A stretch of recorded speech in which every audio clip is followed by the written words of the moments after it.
Hello guys, welcome back our channel Telugu anime కుర్రోడు. And ఈ వీడియోలో మనం the daily life of the immortal king season 5 episode 8ని మీకు తెలుగులో క్లియర్గా అయితే ఎక్స్ప్లెయిన్ చెబుతున్నాను. అండ్ ఈ వీడియో తర్వాత మన ఛానల్లో హెల్ప్ ప్యారడైస్ వీడియో అయితే వస్తుంది. అండ్ దాని తర్వాత బ్లూ బాక్స్ యానిమే ఎక్స్ప్లెనేషన్ వస్తుంది. అండ్ దాని తర్వాత బ్లీచ్ అండ్ మెర్సనరీ వీడియోస్ అయితే వస్తాయి. ఎందుకు బ్రో బ్లీచ్ వీడియోస్ ఇంత డిలే చేస్తున్నావు అని చెప్పి మీరు అడిగితే కేవలం ఒక్క మ్యాటర్ అయితే మీకు చెప్పగలను. ఒక కంప్లీట్ లాంగ్ వీడియో కోసం అయితే నేను ప్రిపేర్ అవుతున్నాను.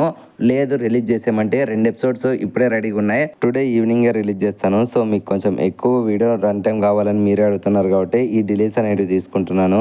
ఓకే, ఇంకా లేట్ అండ్ ల్యాగ్ లేకుండా వీడియోని స్టార్ట్ చేసేద్దాం. అంతకంటే ముందర మీరు మన సెకండ్ ఛానల్ సబ్స్క్రైబ్ చేసుకున్నారని కోరుకుంటున్నాను. ఒకవేళ సబ్స్క్రైబ్ చేయని వాళ్ళు ఈ వీడియో తర్వాత వెళ్ళి సబ్స్క్రైబ్ చేయండి. అండ్ ఆల్రెడీ సబ్స్క్రైబ్ చేసిండే వాళ్ళు థ్యాంక్ యూ సో మచ్. ఈ ఎపిసోడ్ స్టార్టింగ్లో మనకు చెన్ ఫ్యామిలీని అయితే చూపిస్తామట. మన చెంచవగాని వాళ్ళ నాన్న వాళ్ళ ఫ్యామిలీ యొక్క యాన్సిస్టర్స్ ఆయుధాన్ని అయితే మన చెన్గానికి ఇస్తాను, ఇంకటి నుంచి నువ్వే ఈ బాధ్యతలన్నీ చూసుకోవాలి అనడంతో ఇంకా మన చెంచవగాడు కూడా ఓకే నాన్న మీకంటే ఎక్కువ, ఇప్పటి నుంచి అన్ని బాధ్యతలు నేనే చూసుకుంటాను అంటాడు. ఇంకప్పుడే వాళ్ళ నాన్న కూడా ఈ రోజు నుంచి ఈ స్క్వాడ్ నీకే కొడుక, దీన్ని జాగ్రత్తగా చూసుకోవడంతో ఇంకా వెంటనే మనోడు కూడా ఆ స్క్వాడ్ని తీసుకుంటాడు. కానీ బట్ మనోడు ఆ స్క్వాడ్ని అయితే మొయ్యలేకపోతాడు. ఇంకా అది చూసిన వాళ్ళ నాన్న కూడా షెట్ నువ్వు ఒక చెత్త నా కొడుకురా, నువ్వు మన యొక్క వారసత్వాన్ని అగౌరవపరచడానికి పుట్టేవరా, నువ్వు నా కళ్ళ ముందర ఉండద్దు, ఇక్కడ నుంచి పారిపోలే అంటే నేను చంపేస్తాను అనడంతో ఇంకా మన చెంచవగాడు కూడా షెట్ ఎందుకు ఇలా జరిగింది, నాకే ఎందుకు ఇలా జరిగింది, నేను ఎలాగైనా సరే నా యొక్క పవర్ అనేది పెంచుకోవాలి, నేను ఎలాగైనా సరే నా యొక్క పవర్ని నేను గుర్తించాలి అని చెప్పి మనోడు బాధపడుతూ ఉంటాడు.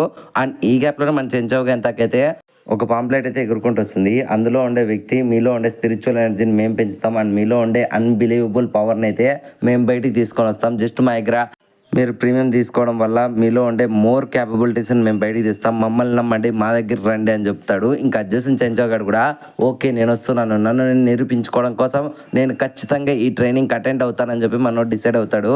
అండ్ దీనికి ప్యారల్గానే మనకి వాంగ్లింగ్ వాళ్ళ ఫ్యామిలీని కూడా చూపిస్తామట. అప్పుడు వాంగ్లింగ్ వాళ్ళ పేరెంట్స్ ఇద్దరిని కూడా వాంగ్లింగ్ సిస్టర్ అయితే ఆడిస్తూ ఉంటుంది తన యొక్క స్పిరిచువల్ ఎనర్జీ ఉపయోగించుకొని. అండ్ ఇలాగైతే కుదరదని చెప్పి వాళ్ళ నాన్న వాళ్ళ అమ్మ బాధపడుతూ ఉంటారు. అప్పుడే మన వాంగ్లింగ్ గాడు తెలివిగా తనకు వచ్చి మిల్క్ క్యాన్ అయితే నోట్లో పెట్టడం తను కూడా కామ్ అయ్యి తన స్పిరిచువల్ ఎనర్జీని అయితే వదిలేసి అందరితో నార్మల్గా అయితే బిహేవ్ చేస్తుంది. ఇంకా అది చూసిన వాళ్ళ నాన్న కూడా ఇలాగైతే కుదరదురా వాంగ్లింగ్, ఎలాగైనా సరే నీ చెల్లెలకి తన యొక్క పవర్స్ని కంట్రోల్ చేసేది నేర్పించాలి, అది కూడా నువ్వే నేర్పించాలి అనడంతో దానికి వాంగ్లింగ్ గారు కూడా 18 ఏళ్ళు వచ్చింది, నాకే నా పవర్స్ని కంట్రోల్ చేయడం రాదు, ఈ పాపకి ఎలా నేర్పిస్తానని చెప్పి మనోడు అనుకుంటాడు. అండ్ ఈ గ్యాప్లోనే మన చెంచోగాంతాకు వచ్చిండే పాంప్లెటే వాంగ్లింగ్ వాళ్ళ హౌస్కి కూడా వస్తుంది. ఇంకా మన వాంగ్లింగ్ గారు కూడా చూసి ఓకే ఇదేదో మనకు వర్కౌట్ అయ్యేటట్లే ఉందని చెప్పి వెంటనే మనోడు కూడా వెళ్ళాలని డిసైడ్ అవుతాడు. అండ్ నెక్స్ట్ సీన్లో అయితే మనకు ఆ ట్రైనింగ్ క్యాంప్ అనేది చూపిస్తామట. అండ్ ట్రైనింగ్ క్యాంప్ పేరు వచ్చి muscle remodelling with protein secret అనమాట. అండ్ మనలో ఉండే పవర్స్ని బయటికి తీసే యొక్క సత్తా నేను మీలో చూపిస్తాను, అండ్ నేను ఇచ్చే ట్రైనింగ్ ద్వారా మీ అందరిలో ఉండే పవర్ అనేది బయటికి తీసుకొని వస్తానని చెప్పి అక్కడ ఉండే ట్రైనర్ అందరికీ మోటివేషన్ ఇస్తూ ఉంటాడు. అండ్ ఈ గ్యాప్లోనే మన వాంగ్లింగ్ గారు తన సిస్టర్ని తీసుకొని అక్కడ రావడంతో ఇంకా అప్పుడే అక్కడ ఉండే ఒక అసిస్టెంట్ గాడు ఏంటి బాబు జిమ్లో జాయిన్ అవ్వడానికి వచ్చావా అనడంతో ఇంకప్పుడే మన వాంగ్లింగ్ గారు కూడా సార్ ఇది నేను కాదు నా సిస్టర్ని జాయిన్ చేయడం కోసం వచ్చాను అనడంతో ఇంకా అప్పుడే అది చూసిన వాడు ఏంటి బాబు ఇంకా పుట్టిన పిల్ల మాత్రం ఉంది, తను ఎలా జాయిన్ చేసుకుంటాం రా అని చెప్పి షాక్ అవుతాడు అండ్ నవ్వుతూ ఉంటాడు.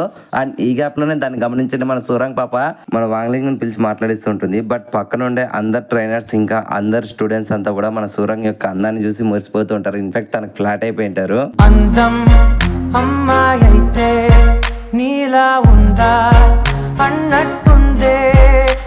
అప్పుడే మన సూరంగ్ పాప తన దగ్గర ఉండే విఐపి పాసెస్ని అయితే చూపించి సో ఇప్పుడు నాతో పాటు నేను వీళ్ళిద్దరిని కూడా మీరు పెట్టిండే రూల్స్లో భాగంగానే నా తరపున అయితే వీళ్ళిద్దరిని జాయిన్ చేస్తున్నాను ఫ్రీగా అనడంతో ఇంకా వెంటనే ఆ ట్రైనర్ గారు కూడా మీరు చెప్తే వీళ్ళిద్దరినేమి ఇంకో 200 మందినైనా కూడా నేను ఫ్రీగా జాయిన్ చేసుకుంటాలే అంటాడు. అప్పుడే మన వాంగ్లింగ్ గారు కూడా థ్యాంక్ యూ సూరంగ్ అనడంతో ఇంకప్పుడే సూరంగ్ పాప కూడా నువ్వు సంతోషంగా ఉంటేనే కదా నేను కూడా సంతోషంగా ఉంటానని చెప్పి తన మనసులో అనుకుంటుంది. ఇంకప్పుడే వీళ్ళిద్దరూ కూడా అక్కడ ఉండే జిమ్ ఎక్విప్మెంట్ అయితే కూడా గమనిస్తూ ఉంటారు. అండ్ ప్రతి ఒక్క ఎక్విప్మెంట్ కూడా వాళ్ళలో ఉండే మజిల్ రీమోడలింగ్ విత్ ప్రోటీన్ సీక్రెట్ని అయితే పెంచుతూ ఉంటుంది. అప్పుడే మన వాళ్ళకి చెంచవగాని వాయిస్ అయితే వస్తుంది. మన చెంచవగాడు ఆ యొక్క ఆఫీస్ హెడ్ ఏంటే క్యాట్లాంగ్ ఎంత అయితే మాట్లాడుతూ ఉంటారు. ఇంకప్పుడే మన క్యాట్లాంగ్ గాడు కూడా ఓకే నువ్వు విఐపి పాసెస్ తీసుకుంటేనే నువ్వు మా దగ్గర నుంచి ఆ యొక్క ట్రైనింగ్ను పొందగలవు అంటాడు. కానీ బట్ మన చెంచవగాని దగ్గర అన్ని పైసలు లేవు.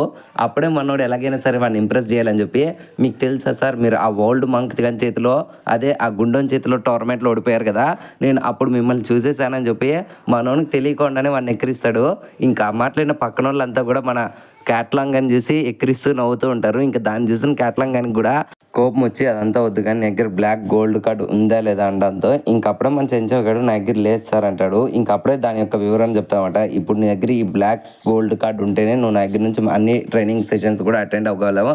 సో త్వరగా వెళ్ళి దీన్ని తీసుకోవడంతో ఇంకప్పుడే మన చెంచోగాడు కూడా ఓకే ఈజీగా తీసుకుంటాను, అందులో ఏముందని చెప్పి మనోడు వెళ్ళిపోతూ ఉంటాడు. కానీ బట్ అప్పుడే వాడు చెప్తామట కేవలం ఈ black gold card annual fee వచ్చి జస్ట్ 1 మిలియన్ స్పిరిచువల్ స్టోన్స్ అనడంతో ఇంకా మాట్లాడిన మన చెంచోగాడు షాక్ అయ్యి సార్ నా దగ్గర అన్ని పైసలు లేవు సార్ అంటాడు. అప్పుడే మన సూరంగ్ పాప వచ్చి హాయ్ మిస్టర్ క్యాట్లాంగ్ సార్, ఇప్పుడు మీతో మాట్లాడుతున్నాడు కదా ఈ చెంచోగాడు కూడా నా ఫ్రెండే, దయచేసి ప్లీజ్ తనకు ఒక అవకాశం ఇవ్వండి అనడంతో ఇంకప్పుడే మనోడు కూడా ఓకే మిస్ సూరంగ్ పాప అడిగింది కాబట్టి నీకు ఒక అవకాశం ఇస్తాను, నువ్వు నిరూపించుకుంటావా లేదా అనడంతో దానికి మన చెంచోగాడు కూడా నా స్థాయి శక్తిలా ప్రయత్నిస్తాను, నేను ఖచ్చితంగా నేను ప్రూవ్ చేసుకుంటాను అనడంతో ఇంకప్పుడే క్యాట్లాంగ్ గాడు అయితే ఓకే నేను నీకు ఒక 3 టెస్టులు పెట్టబోతున్నాను, నువ్వు ఏదో ఒక్క దాంట్లో పాస్ అయినా చాలు నేను ఖచ్చితంగా నా కింద అయితే జాయిన్ చేయించుకుంటాను అనడంతో దానికి మన చెంచోగాడు కూడా ఓకే సార్ నేను ప్రూవ్ చేసుకుంటాను అండ్ ఖచ్చితంగా మీ పేరు నిలబెడతాను అంటాడు. ఇంకా చూసిన క్యాట్లాంగ్ గాడు కూడా ఆ 3 టెస్ట్లో నువ్వు పాస్ కావాలి కదరా, నన్నే అవమానిస్తావా, ఇప్పుడు చూడు నేను ఎలా రివెంజ్ తీర్చుకుంటానో, నేను పెట్టే టెస్ట్లో నువ్వు పాస్ కాదు కదా జస్ట్ వాటిని తలుచుకుంటే భయపడేటట్లు చేస్తానని చెప్పి తన మనసులో అనుకుంటాడు. అండ్ నెక్స్ట్ సీన్లో మనకు ఫస్ట్ టెస్ట్ అయితే చూస్తామట. అప్పుడే ఒక పంచింగ్ బ్యాగ్ ఉంటుంది అండ్ అప్పుడే క్యాట్లాంగ్ గాడు తన యొక్క స్పిరిచువల్ ఎనర్జీ ఉపయోగించుకొని దాన్ని టచ్ చేయకోకుండానే ఆ పంచింగ్ బ్యాగ్ను ముక్కలుగా చేసి పడగొట్టేస్తాడు. ఇంకా అది చూస్తే అందరూ కూడా షాక్ అయిపోతారు అండ్ వెంటనే క్యాట్లాంగ్ అయితే చప్పట్లు కొడతారు. ఇంకా అప్పుడే మన చెంచోగాడు సార్ చాలా అద్భుతంగా ఉంది అనడంతో ఇంకా అప్పుడే వాడు కూడా ఓకే ఇప్పుడు నీ వంతు నువ్వు కూడా దీన్ని ట్రై చేయి అండ్ ఖచ్చితంగా చెప్తున్నా చూడు, నువ్వు నా ఎంత చేయాల్సిన పర్లేదు, జస్ట్ నువ్వు దీన్ని ఒక ఇంచు కదిపినా చాలు నువ్వు ఈ టెస్ట్లో పాస్ అయిపోయినట్లు అనడంతో దానికి మన చెంచోగాడు కూడా అంతేనా ఇప్పుడే చూడండి అని చెప్పి మనోడు తన స్పిరిచువల్ ఎనర్జీ ఉపయోగించుకొని దాన్ని పని చేస్తాడు. బట్ మనోని చెయ్యే విరిగిపోతుంది. అప్పుడే మన క్యాట్లాంగ్ గారు తన మనసులో ఏంట్రా పిల్లబచ్చా దీన్ని జరపడం అంటే అంత ఈజీ అనుకుంటున్నావా, అసలు ఈ శాండ్ బ్యాగ్ లోపల ఏందో తెలుసా, ఏన్షియంట్ ఒక స్టోన్ పవర్ ఉందిరా అండ్ దీన్ని నువ్వు కదపడం కాదు కదా జస్ట్ ముట్టుకుంటేనే నీలో ఉండే స్పిరిచువల్ ఎనర్జీ అంతా కూడా వెళ్ళిపోతుంది, అట్లాంటిది నువ్వు దాన్ని కొట్టావు ఇప్పుడు నీ ఎముకలు కూడా ఇరిగిపోయింటాయి అని చెప్పి మనోడు లోపల సంతోషపడుతూ ఉంటాడు. సో ఇలా మన చెంచోగాడు బాధపడుతూ ఉంటే ఇంకప్పుడే క్యాట్లాంగ్ గాడు సరే రా సెకండ్ టెస్ట్ కన్నా పార్టిసిపేట్ చేస్తురా అని చెప్పి తనని సెకండ్ టెస్ట్కి తీసుకుని వెళ్తాడు. అండ్ ఈ గ్యాప్లోనే వాళ్ళు వెళ్ళిపోయి మన వాంగ్లింగ్ గాడు ఇంకా తన సిస్టర్ అయితే అక్కడ నుంచి వెళ్తూ ఉంటారు. బట్ ఈ గ్యాప్లోనే వాంగ్లింగ్ సిస్టర్ అదే మన వాంగ్ నువన్ జస్ట్ తన పిడికిలతో దాన్ని అలా పని చేస్తుంది.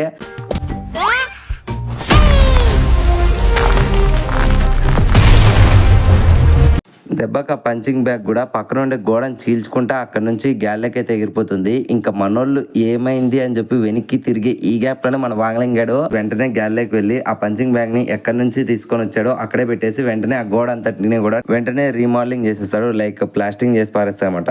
దీన్ని బట్టి మన వాంగ్లింగ్ గానికి కూడా టాపీ మేస్త్రి పనులు వచ్చాయని చెప్పి మనకు అర్థమైపోతుంది. సో మీ ఇంటికి ఎవరికన్నా ప్లాస్టింగ్ లేదంటే ఇండ్లు కట్టే పని ఉంటే వాంగ్లింగ్ కే కాంట్రాక్ట్ ఇవ్వండి, ఒకటే రోజులో మీ ఇండ్లు కట్టేస్తాడు. ఇంకా ఆ ఇంట్లో మీరు ఉంటారో లేదంటే కూలిపోయి పడిపోతారో అది మనకు తెలియదు, ముందునే చెప్తున్నా. No back to the story. ఆ నాయలు అంతా కూడా వెనక్కి తిరుగుతారు కానీ బట్ ఆ గ్యాప్ లోనే యథావిధిగా మొత్తం అంతా కూడా నార్మల్ గా ఉండడంతో వెంటనే వాళ్ళంతా ముందరికి వెళ్ళిపోతాడు. ఇంకా అప్పుడే మన వాంగ్లింగ్ గారు కూడా దీనమ్మ ఇన్నాళ్ళలో నాతో పని చేయించినది నా చెల్లెలు ఒకటే అని చెప్పి మనోడు అనుకుంటాడు. అండ్ నెక్స్ట్ రౌండ్ అనేది వెయిట్ లిఫ్టింగ్ పోటీ తగ్గ వెళ్తుంది. ఇంకా అప్పుడే మన సూరంగ్ పాపని అక్కడ ఉండే క్యాట్లాంగ్ గాడు ఓకే మేడం మీరు బిగినర్ కదా సో వీనికి కొంచెం ఆ వెయిట్ లిఫ్ట్ ని ఎలా లిఫ్ట్ చేస్తారో కొంచెం చూపిస్తారా అనడంతో ఇంకా అప్పుడే మన సూరంగ్ పాప కూడా ఓకే అని చెప్పి 50 టన్స్ ఉండే ఆ వెయిట్ లిఫ్ట్ ని ఎంతో సునాయాసంగా అయితే లిఫ్ట్ చేస్తుంది. ఇంకా దాన్ని చూసిన క్యాట్లాంగ్ గారు కూడా చూసారా మేడం మీరు నా దగ్గర ట్రైనింగ్ లో జరిగిన కొద్దిసేపట్లోనే మీ యొక్క పవర్ నేను ఎలా పెంచాను, సో మీరు ముందుతో పోల్చుకుంటే ఇప్పుడు స్ట్రాంగ్ గా అయ్యారు అనడంతో ఇంకా మన చెంచవ్ గారు కూడా ఏముంది నేను కూడా ఆ 50 టన్నుల్ని ఈజీగా లిఫ్ట్ చేస్తానని చెప్పి వెళ్తాడు. బట్ ఈ గ్యాప్లోనే పక్కన ఉండే అసిస్టెంట్ గనర్లో ఆ 50 టన్స్ కాస్త 5000 టన్స్ కింద మార్చేస్తారు. ఇంకా తెలియని మన చెంచవ్ గారు ఓ రావట్లేదు ఏందని చెప్పి ఆ వెయిట్ లిఫ్ట్ ని పుల్ చేస్తూ ఉంటాడు కానీ జస్ట్ అది ఇంచు కూడా కదలదు. ఎందుకంటే మనోడు 5000 టన్నుల్ని ఎలా జరపగలడు, ఇంకా మనలో ఉండే ఎనర్జీ అంతా కూడా తగ్గిపోయేంత వరకు లాగుతాడు కానీ బట్ మనోని వల్ల కాదు. చివరికి మన చెంచవ్ గారు చేసిన అష్ట ప్రయత్నాల వల్ల తన ముక్కుల్లోంచి బ్లడ్ గారి మనోడు స్ప్రో అయితే కోల్పోతారు. ఇంకా అదంతా చూస్తే వాళ్ళందరికీ ఏమర్థం కాదు. ఇంకప్పుడే మన సూరంగ్ పాప కూడా అలా చూడకండి ఏదో ఒకటి చేయండి కమాన్ తనకి ఏదన్నా ఎమర్జెన్సీ ఫస్ట్ ఎయిడ్ చేయండి అనడంతో ఇంకా అప్పుడే ఒక అసిస్టెంట్ గాడు నేనున్నా కదా అని చెప్పి వెంటనే మన చెంచవ్ గారిని తన పెదాలతో చెంచవ్ గారి పెదాలకైతే ఒక డీప్ బ్రీత్ ఇస్తాడు. ఇంకా మన చెంచవ్ గాడు అయ్యో పోయా కదరా నేను అనుకుంటాడు. అండ్ ఇంత సీరియస్ సిచ్యువేషన్ లో ఇక్కడంతా జరుగుతుంటే ఈ గ్యాప్ లో మన వాంగ్లింగ్ సిస్టర్ అక్కడ నుంచి పక్కకి వెళ్ళి మన చెంచవ్ గారు ఏదైతే 5000 టన్స్ లాగలేకపోయాడో మన చిన్న పాప మాత్రం ఎంతో ఈజీగా అయితే దాన్ని లాక్కుంటూ దాంతో ఆడుకుంటూ ఉంటుంది అనమాట. సో మన వాంగ్లింగ్ గాడు కూడా పట్టించుకోడు. అండ్ ఈ గ్యాప్లోనే సూరంగ్ పాప చూసి వాంగ్లింగ్ ఒకసారి నీ చెల్లి ఏం చేస్తుంది చూడు అనడంతో ఇంక అప్పుడే వాంగ్లింగ్ గాడు అది చూసి వస్తే దీని ఎక్క ఇది ఇరికిచ్చేసేలాగుంది అనుకొని వెంటనే తనని లాక్కుంటాడు. దెబ్బకి సెకండ్ టెస్ట్ లో కూడా మన చెంచో కూడా ఓడిపోతాడు. ఇంకా ఫైనల్ గా థర్డ్ టెస్ట్ అనమాట. అదే బార్బెల్ వెయిట్ లిఫ్టింగ్ టెస్ట్ అనమాట. ఇంకా అప్పుడే ఆ క్యాట్లాంగ్ గాడు కూడా ఇప్పుడు నువ్వు దీన్ని ఏదో ఎత్తదలుచుకుంటున్నావు కదా, సో ఇది ఎత్తాలంటే నీలో దమ్ము ఉండాలి. ఎందుకంటే ఒకప్పుడు నా మాస్టర్ దీంతోనే ట్రైనింగ్ చేసేవాడు. అండ్ నేను ఎప్పుడు ధైర్యం తెచ్చుకోవాలనుకున్నా సరే ఒక్కసారి దీన్ని వచ్చి ముట్టుకున్నానంటే ఎటువంటి వీక్ పర్సన్కి అయినా సరే ఆటోమేటిక్గా ధైర్యం వస్తుంది. ఇప్పుడు చూడు నేను ఏం చేస్తాను అని చెప్పి వెంటనే ఆ వెయిట్ లిఫ్ట్ని అయితే లిఫ్ట్ చేస్తాడు. ఇంకా అది చూస్తే మన చెంచో గాడు కూడా ఏంటి ఇది ఇంత పవర్ఫుల్గా ఉంది అనుకుంటాడు. ఇంకా అప్పుడే వాడు కూడా ఇది కేవలం ఒక బార్బెల్ మాత్రమే కాదు, ఇందులో నా మాస్టర్ యొక్క సోల్ కూడా కలిసిందే అనడంతో ఇంకా ఆ మాటలైన చెంచావు గడు ఆలోచిస్తూ ఉంటాడు. ఇంక అప్పుడే కమాండ్ రా చెంచావు, కనీసం దీంట్లో అన్న గెలవడానికి ట్రై చేయడంతో ఇంకా మన చెంచావు గారు కూడా దాన్ని ఎత్తడానికి అయితే దగ్గరికి వస్తాడు. బట్ పక్కన ఉండే అసిస్టెంట్ గారి వాళ్ళు మాత్రం మన చెంచావు గారిని భయపెడతారనమాట. మేము దాన్ని ఎత్తడానికి 5 సంవత్సరాలు పట్టిందంటే ఇంకొకటి నాకు 3 సంవత్సరాలు పట్టింది, అట్లాంటిది నువ్వు సింగిల్ లిఫ్ట్లో దాన్ని ఎత్తలేవురా, ఖచ్చితంగా నువ్వు చచ్చిపోతావు అనడంతో ఇంక మన చెంచావు గారు భయపడుతూ ఉంటే అప్పుడే క్యాట్లాంగ్ గారు మాత్రం నువ్వు అదేది పట్టించుకోవద్దు, నీలో సత్తా ఉంటే నువ్వు దీన్ని ఒకటేసారి ఎత్తగలవు, ఒకవేళ నీకు డిస్కౌంట్ కూడా ఇస్తలే, నువ్వు దీన్ని కేవలం నీ నడుము వరకు ఎత్తు, అప్పుడే నేను ఒప్పుకుంటాను నువ్వు టెస్ట్లో పాస్ అయినట్లు, కమాన్ ఇదన్నా చేయగలవా లేదంటంతో ఇంకప్పుడే మన చెంచోగాడు కూడా రోషం తెచ్చుకొని ఓకే ఇప్పుడు తన ముందరుండే బార్బెల్ కాదు వాళ్ళ నాన్న తనకి ఒకప్పుడు ఇద్దామనుకోండి వాళ్ళ వంశం యొక్క స్క్వాడ్ అనే గుర్తు తెచ్చుకొని వెంటనే నేను దీన్ని ఎత్తాలి ఎత్తాలి ఎత్తాలి అని చెప్పి ఆ బార్బెల్ని అయితే పైకి లిఫ్ట్ చేయడానికి అయితే ట్రై చేస్తాడు. కానీ బట్ యాజ్ యూజువల్ మన చెంచో గారు దాన్ని ఎత్తలేకపోతుంటాడు. ఇంకా మనోడు దీన్ని ఎత్తడానికి కూడా ఎన్నో కష్టాలు పడుతూ ఉంటే ఇంక పక్కన ఉండే వాళ్ళంతా కూడా వీడు ఎత్తలేడు అనుకొని ఫిక్స్ అయిపోతారు. ఇంకా మన చెంచో గారు కూడా నేను ఎత్తలేను అన్నట్లు డిసైడ్ అయిపోతాడు. కానీ బట్ ఈ గ్యాప్లో మన సూరంగ్ పాప వాంగ్లింగ్ గడు ఇంకా తన చెల్లెలు ముగ్గురు కూడా చిరాప్ చేయడంతో ఇంకా వెంటనే మన చెంచో గారు ఖచ్చితంగా ఏదేమైనా సరే నేను దీన్ని లిఫ్ట్ చేసి తీరాలని చెప్పి మళ్ళీ ఇంకొకసారి వెళ్ళి దాన్ని లిఫ్ట్ చేయడానికి అయితే ట్రై చేస్తాడు. ఈసారి మనోడు తన యొక్క ఫుల్ స్పిరిచువల్ ఎనర్జీ రిలీజ్ చేసి దాన్ని కొంచెం లేపడానికి అయితే ట్రై చేస్తాడు. ఇంకా చూసాను క్యాట్లాంగాడు అసలు ఏం జరుగుతుంది, నా మాస్టర్ యొక్క సోల్ విని ఆటోమేటిక్గా డిస్ట్రాయ్ చేయాలి కదా, అసలు విని ఎందుకని డిస్ట్రాయ్ చేయడం లేదని చెప్పి వాడు ఆలోచిస్తూ ఉంటే అప్పుడే మన చెంచగాడు సాయశక్తిలా ట్రై చేసి దాన్ని అయితే కొంచెం పైకి లేపుతాడు. ఇంకా చూస్తూనే అందరికీ మైండ్ బ్లాక్ అవుతుంది. ఏంటి ఏంటి వీడు నిజంగానే పైకి లేపాడా, అసలు ఇది ఎలా సాధ్యం అనుకుంటారు. అండ్ ఈ గ్యాప్లోనే ఆ జిమ్ రూమ్లో ఉండే ప్రతి ఒక్కరు కూడా మన చెంచావ్ గారిని అయితే చూడడానికి దగ్గరికి వస్తారు. అండ్ ఈ గ్యాప్లోనే వాంగ్లింగ్ సిస్టర్ అయితే పక్కన దిగి వచ్చి పక్కనే ఉండే ఒక చిన్న డంబుల్ని అయితే పైకి లిఫ్ట్ చేస్తుంది. అండ్ ఆ డంబుల్ సహాయంతో ఆటోమేటిక్గా ఆ ప్లేస్ అంతటిని కూడా పైకి లిఫ్ట్ చేస్తుంది. ఇంకా ఆటోమేటిక్గా మన చెంచోగాడు కూడా ఒకటేసారిగా ఆ బార్బెల్ని పైకి ఎత్తేస్తాడు. ఇంకా అది చూస్తూనే జనాలందరికీ కూడా అసలు వీడు ఎలా ఎత్తారా అని చెప్పి షాక్ అవుతూ ఉంటారు. బట్ ఈ గ్యాప్లో మన వాంగ్లింగానికి ఏదో తేడా వస్తుంది.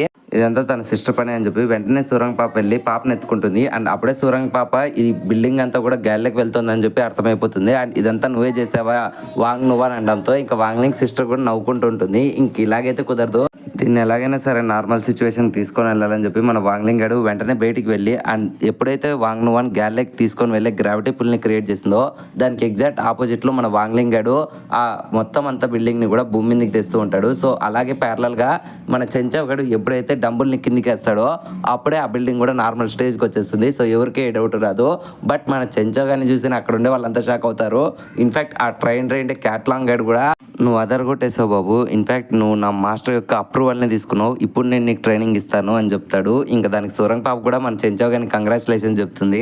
అప్పుడే మన క్యాట్లాంగాడు మన చెంచావ్ గారిని హక్ చేసుకోవడంతో దెబ్బకు వాడి చెస్ట్ మీద పడి మనోని కోపిరాడదు. ఇంకా వెంటనే స్ప్రో కోల్పోతే ఇంక క్యాట్లాంగాడు ఏమైంది నువ్వు మళ్ళీ స్ప్రో కోల్పోయావు, ఈసారి నేను నీకు ఎమర్జెన్సీ ట్రీట్మెంట్ ఇస్తానని చెప్పి మనోడు వానికైతే ముద్దు పెడుతూ ఉంటాడు. ఇంకా అది చూసిన వాంగ్లింగ్ గడు సూరంగ్ పాప ఇంకా మన వాంగ్లింగ్ సిస్టర్ అయితే ముగ్గురు కూడా నవ్వుకుంటారు. అండ్ అందరూ వెళ్ళిపోయి నుంచి మన క్యాట్లాంగ్ గడు అక్కడ ఉండే డంబుల్స్ అన్ని కూడా క్లీన్ చేసుకుంటే తన మాస్టర్తో తన మాస్టర్ యొక్క సోల్తో మాట్లాడుతూ ఉంటాడు. ఈరోజు నేను ఒక ప్రతిభావంతుని చూశాను అండ్ తనని మీరు అప్రూవ్ చేసినందుకు నాకు ఎంతో సంతోషంగా ఉంది, నేను ఖచ్చితంగా వానికి మంచి ట్రైనింగ్ ఇస్తానని చెప్పి అక్కడ ఉండే డంబుల్తో అయితే మాట్లాడుతూ ఉంటాడు. అండ్ ఈ గ్యాప్లోనే లార్డ్ బైసీ అక్కడికి వస్తాయన్నమాట. ఇంకా లార్డ్ బైసీ గారిని చూసిన వీడు అసలు ఎవర్రా నువ్వు అనడంతో ఇంకప్పుడే లార్డ్ బైసీ గారు కూడా ఓకే నువ్వు చూడడానికి కొంచెం స్ట్రాంగ్గా ఉన్నావు అయినా ఏం పర్లేదు, నువ్వు నా కింద తోలు బొమ్మ మాత్రం కావాలని చెప్పి వెంటనే మన యొక్క స్పిరిచువల్ ఎనర్జీని మొత్తం ఉపయోగించి క్యాట్లాంగ్ అయితే ఒక బొమ్మ మాత్రం రెడీ చేస్తాడు. అండ్ ఆ బొమ్మను తీసుకొని ఓకే ఇప్పుడు నా ఆర్మీ రెడీ అవుతుంది అని చెప్పి అంటాడు. అండ్ ఈ సీన్తోనే ఎపిసోడ్ అనేది ఎండ్ అయిపోయింది ఫ్రెండ్స్. అండ్ ఈ ఎపిసోడ్ పోస్ట్ క్రెడిట్ సీన్లో మనకి చెంచో గారిని వాళ్ళ ఫాదర్ని చూపిస్తామట. అప్పుడే మన చెంచో గారు తనకు వచ్చిండే ప్రీమియం విఐపి కార్డ్ని అయితే వాళ్ళ డాడీకి చూపించడంతో ఇంకా వెంటనే వాళ్ళ డాడీ కూడా ఓ ఇప్పుడు నీలో పవర్ పెరిగిందా, ఓకే ఇప్పుడైనా సరే నువ్వు మన యాన్సిస్టర్స్ యొక్క స్క్వాడ్ని లిఫ్ట్ చేస్తావా అనడంతో ఇంకా మన చెంచో గారు కూడా తప్పకుండా నాన్న ఇప్పుడే చూపిస్తానని చెప్పి వెంటనే మనోడు వెళ్ళి ఆ స్క్వాడ్ని లిఫ్ట్ చేయడానికి అయితే ట్రై చేస్తాడు. బట్ ఈసారి మనోడు నడుము విరుగుతుంది. నాన్న నాకేదో అయ్యింది అనడంతో ఇంకప్పుడే వాళ్ళ డాడీ కూడా నువ్వు ఒక చెత్త నా కొడుకురా అంటాడు. అండ్ ఈ సీన్తోనే ఈ పోస్ట్ క్రెడిట్ సీన్ కూడా ఎండ్ అయిపోయింది ఫ్రెండ్స్.